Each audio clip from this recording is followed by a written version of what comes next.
President Rodrigo Duterte's vision of a poverty-free Philippines may have seemed to be an impossible dream for some, but concrete actions are being undertaken to realize the vision one step at a time.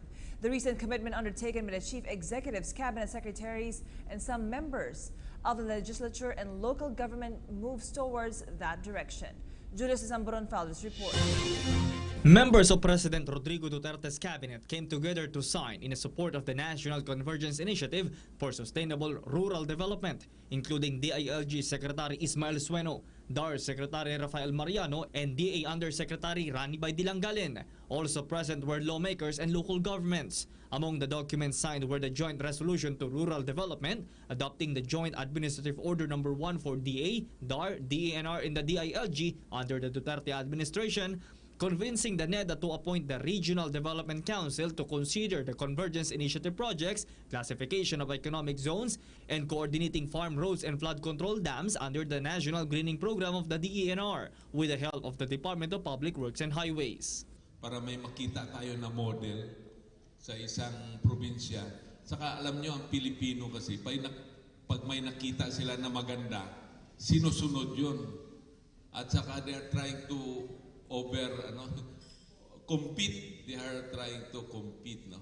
Yun din ang nakita namin when I was mayor and governor sa mga community organizing.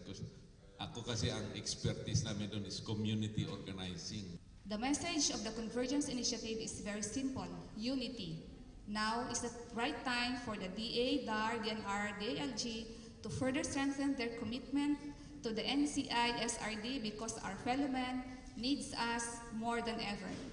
Let us set aside our individualities and differences and work together for a common goal.